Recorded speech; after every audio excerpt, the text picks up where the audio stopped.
Good morning.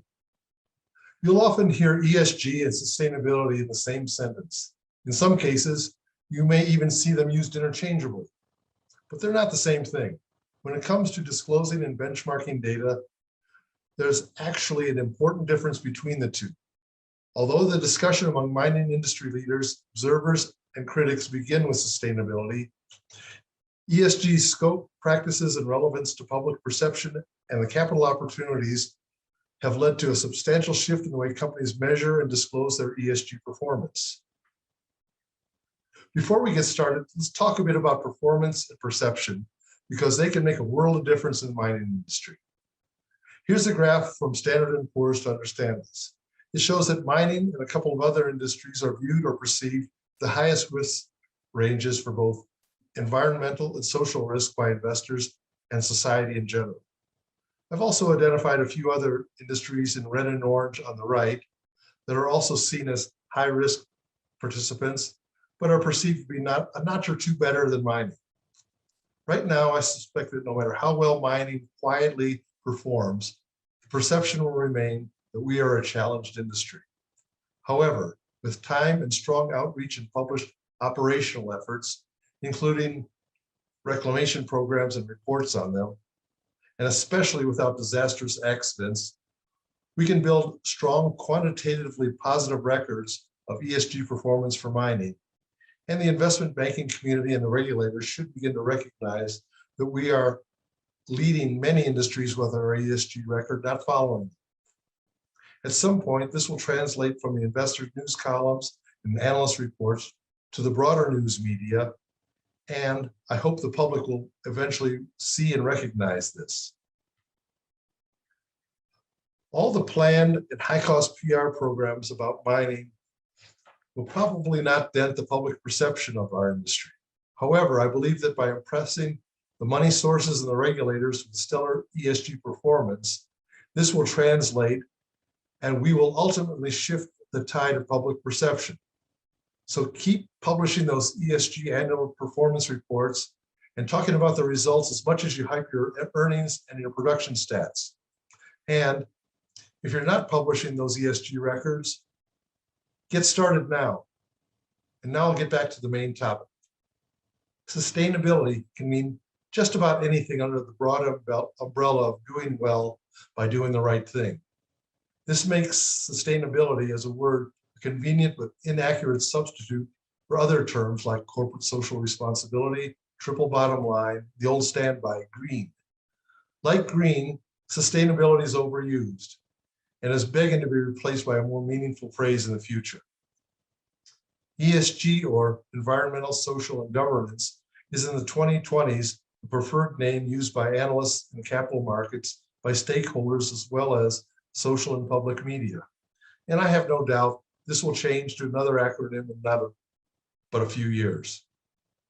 This shift in vernacular has felt sudden to some, but it's really been coming for more than 40 years, when environmental responsibility became a pressure point for the mining industry. However, emphasis is now placed on all three phases of these pillars, not just environment, but includes consideration for society and for corporate governance. These pressures have caused adjustments, maybe even upheavals in the way companies now operate. The time and effort involved in planning and implementing the changes in mining's underpinning missions, strategies, operating philosophies, and corporate structure tells us it's time for companies to accurately collect, report, and act on hard ESG data. 30 or 40 years ago, how many companies even had environmental or community outreach departments? We had human resources, but not health and safety. And the HR department was there more to protect the company and not so much for the employees. So we're graduating from sustainability to ESG. Change is good. The transition from sustainability to ESG performance indicates a maturation of our business with real actions and measures for performance. As the industry becomes ever more sophisticated, we'll improve the way we collect and track the metrics and build ESG management accordingly. Sustainability managers often work on environmental programs aiming for results that can be tracked using familiar metrics like carbon equivalents, energy intensities, or gallons of water consumed. They engage stakeholders through surveys, campaigns, and marketing efforts. And they develop sustainability targets that may include aggressive carbon cutting or offset efforts involving all aspects of their organization. Until recently, the common trait among them was that the activities and results were generally qualitative. It was rare that a company could quantitatively track and manage ESG performance. As we get more sophisticated or mature as an industry, acceptance of standard ESG metrics will provide a means for measuring or quantifying the many aspects of corporate sustainability. ESG measures are also increasingly important metrics for society to improve its perception of mining, for governments to regulate mining fairly, and for capital markets to mitigate financing risk when investing in this business. Companies with high ESG performance trend towards lower risks, higher returns, and are more resilient in times of crisis. More and more corporate finance and mining is tied to ESG performance. Heck, in just recent months, notably both Newmont and Polymetal have agreed to financing terms that track their ESG performance standards. With leading ESG performance credentials, mining companies will find they have better managed, more efficient operating properties, higher employee performance and morale, and better reputations when attaining superior access to capital. ESG accounting can influence operational performance. And as you know, what gets measured gets managed. So what's next? ESG accounting is coming.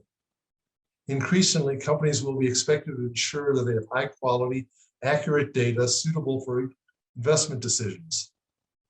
To achieve investment-grade ESG data, companies must collect data that is timely, accurate, complete, and auditable. With this development, the question changes not so much from can you collect ESG data, but rather how meaningful and trustworthy are the ESG data that you're collecting.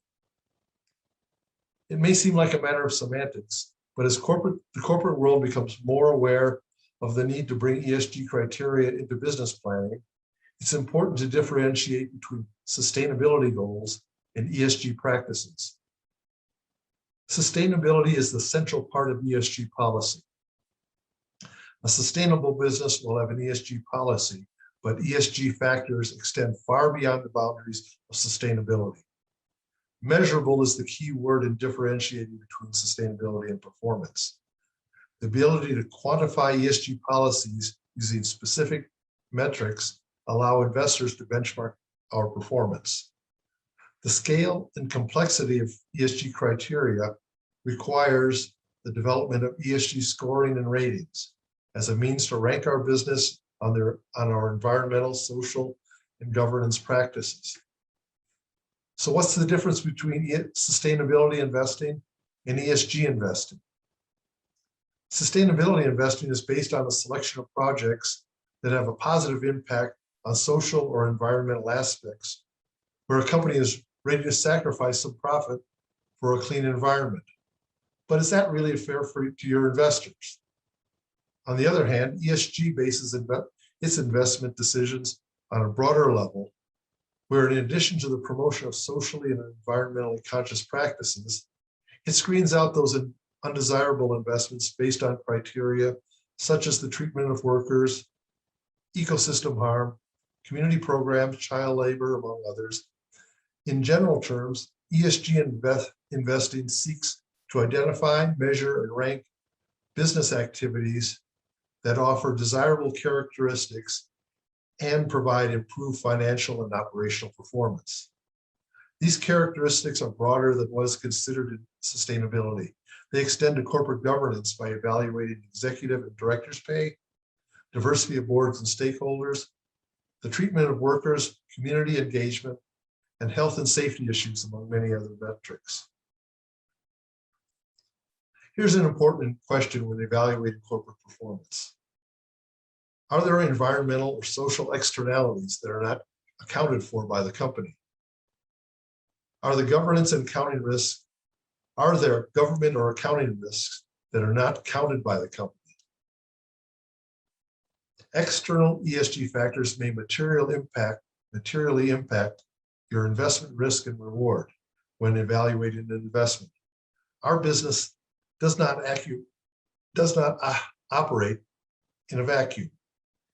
In an interconnected international economy dependent upon cross-border trade, complex supply chains, diverse work sources, and operations spanning multiple continents, companies are increasingly confronted by environmental externalities, such as climate change, water scarcity, and air pollution, as well as the social externalities that include community safety, your relationship with regulators, and the communities in which you're operating. Therefore, managing environmental and social factors must also become a measurable component in your corporate performance, as well as across the entire range of the mining industry profile. For the most part, all of these are what economists call externalities, which are factors not currently recognized as part of the bottom line cost by a company or its operations. Even today, many ESG externalities are not fully recognized in the all-in sustaining cost of some companies, and therefore they're not priced into the value of those companies. A company that externalizes the price of environmental or social issues pushes those costs onto the communities in which they're operating, and therefore, by definition, are over-monetized. Those companies are earning excess profits because these costs are not internal and are carried by society. Eventually, companies like this will be found out and will pay the price when the environmental and social costs are internalized to the company's income statement. And its investors will suffer as the true costs and the full cost of their operations are realized, and their market capitalizations will be adjusted downward to recognize lower profitabilities. How will mining get ESG right? As with everything in business, it starts at the top, or as it's said at the board level, the tone is set at the top. If the executive team doesn't walk the walk and doesn't talk the talk regarding operational and ESG excellence, the management and the workers from the office all the way to the mine face will not feel compelled at all to do so either. A one-size-fits-all ESG program will not fit the mining business. As you're all well aware, with the spectrum of scales and types of operations, and corporate activities and business styles that pervade our industry, the range of market capitalizations, our global geographic spread, the multitude of communities and regulators in which our industry interacts, and the myriad of ecosystems in which we operate, all these factors demand that corporate and project level ESG performances and programs have to be tailor-made for many mining situations and provide ample opportunity for crossover applications as well. So we're going to talk about ESG in the mining cycle now. Ideally, each link in the mineral chain from discovery to closure will develop ESG programs that define individual paths to sustainability that are functional and can be collectively handed off to the next link in the chain with a positive result. Unfortunately, the mining cycle is only half the story, but mining usually gets the entire blame. The other half lies with the manufacturers and consumers. What happens to the mineral commodity after a mine delivers it to the market is the other half of the story. I'll just sum it up by saying that a society that relies on disposable products made of mineral commodities needs to amend these patterns and push more of their waste towards recycling and minimize direct disposal. It comes down to the basic questions of economics, not social or political pressures. Can we develop technologies that can recycle more cost effectively? Citizens are not willing to provide forever government subsidies for recycling to achieve this goal. Recycling metals at its potential peak performance can probably only recover 50% to 60% of the easiest materials like copper, gold, and lead in any recycling process. But the marginal cost of each additional percentage point increase also increases the cost in a nonlinear fashion. Cobalt, nickel, vanadium, manganese may also reach these levels of reuse. Graphite degrades, but it can be synthetically produced. Important elements like lithium and rare earths are the questions. The optimal or economically viable recycling rate for these elements still remains to be seen. But back to the mining cycle. So exploration hands off to development, who then hands off to operations and finally to remediation. The goal is to carry off each transition seamlessly. If it's not done in this fashion, the stakeholders will recognize this disjoint in the program and fail to trust both the project and the company that's really trying to become part of their community. In other words, the local perception of the entire mining industry will also suffer. Exploration stage ESG programs address areas of first contact in terms of social, community, and regulatory interactions. And first impressions are crucially important. The geologists on the exploration team are really the first point of contact and should have some important skills in community relations and environmental stewardship, because it's doubtful if any project will have a full-time ESG specialist on an early stage project.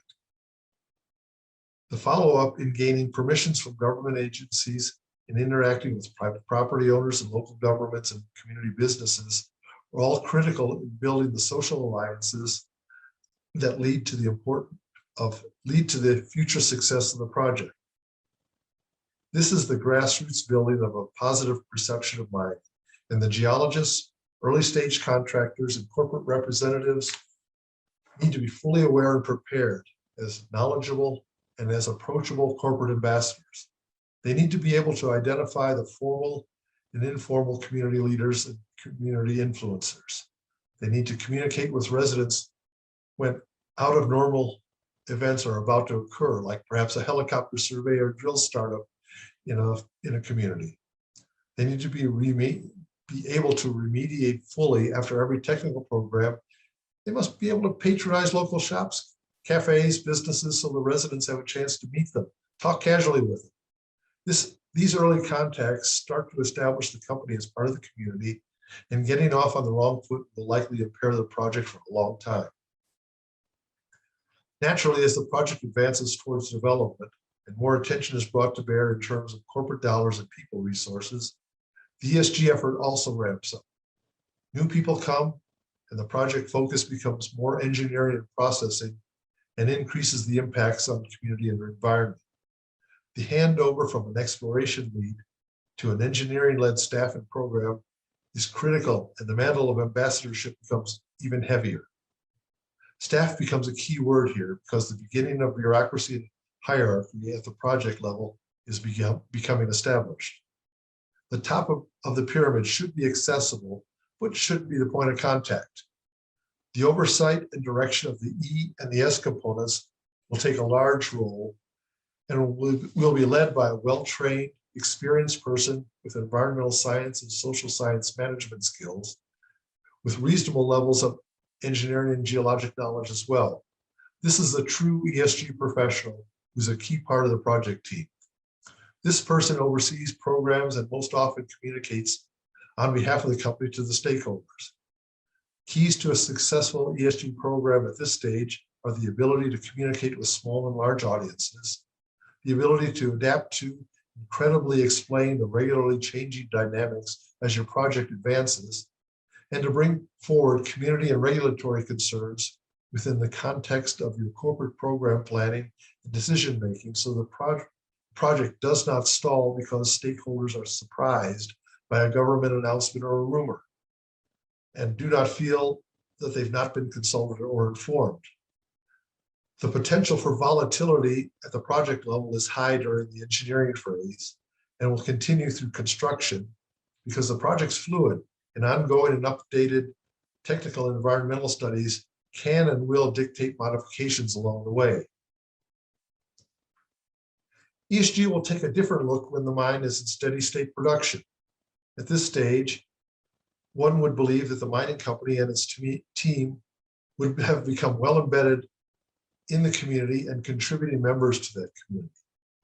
Areas of environmental impact and remediation are generally well-defined and managed as a normal course of business. Keys to ESG include anticipating community needs, participating corporately and individually in community activities, communication with local government and media, and most importantly, avoidance of mine-related negative events of all types, especially any type of accident, human, environmental, or an unexpected consequence, while having emergency response and accident prevention protocols in place. As a neighbor, care needs to be taken to avoid detrimental rumor mills as well. Contributions to the community become public works, sponsorships of local events, employee participation in community support groups, perhaps even providing leadership roles. The company should know what the community expects and regularly provides formal and informal, local and big picture updates. Finally, how does ESG fit into closure planning and final closure? The company, community leaders, and government should have been planning collaboratively for this event long before the day that the first ore was excavated and processed, maybe even earlier. A key challenge in driving effective social transitioning during mine closure is that some companies and mines continue to view it with an outdated vision. They see communities as beneficiaries of the mine's generosity. A more constructive paradigm is to recognize that the community assets already exist, and they should be leveraged towards continuing economic and social resilience. This approach will significantly improve community self-reliance after the mine's closure occurs and provide much more confidence in the company itself. In addition to the community's existing infrastructure, other components of the mine infrastructure that can be preserved, maintained, and shared with the community after closure. It can be a win-win scenario from the remediation perspective as well. How can businesses refocus their efforts to attract new customers and clients? How will environmental impacts be remediated and improved permanently? What types of employment can be brought in as mining jobs are progressively lost? What needs to be added to the community to provide for sustainability? Long-term planning is key to successful, sustainable closure. More than any other aspect of mining, the components of ESG come into play when planning and executing an inclusive and comprehensive closure plan. The preparation and planning for mine closure is continuously and ongoing. It doesn't stop with the completion of the closure documents that are part of your bankable feasibility study. Closure documents are ever evolving and improving plans that are implemented at the opening of the mine and continue to improve so long as there's a mine and community present. The company may no longer be involved, but positive ESG legacy depends on a successful closure. When a mine closes its doors, we should seek to create a livelihood resilience for the community that remains behind. Now we'll look at a few closing comments on resilience. Achieving environmental excellence is perhaps the most visceral, physically obvious, and easiest to lose if care is not taken. Failure in the E impacts S as well as the G. A poor environmental record guarantees a negative S, or social perception of the operation, its people, the company, and mining in general. A failure to protect the environment often has led to change in corporate governance through management change as well. Getting it right with social excellence is a steep challenge, but not insurmountable. How wide does the net go in terms of community and stakeholders? Our ability to communicate effectively, execute programs, keep our promises, and mitigate our environmental impacts all go a long way towards improving the image of mining and minimizing NIMBY attitudes, even when the NIMBYs may be distant NGOs, regulators, and politicians. The S of ESG is not just an activity for corporate headquarters or management. Each employee or contractor should be an ambassador for the industry, the company, and the operation, and each employee should be proud to be part of it.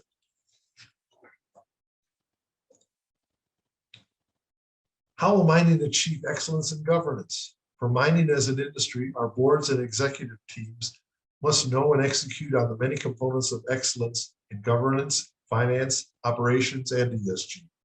Governance includes fair compensation, health and safety benefits, consideration for inclusion and diversity at every level of the board and the executive suite, to the mine site work areas, to the lunchroom, and to the dry.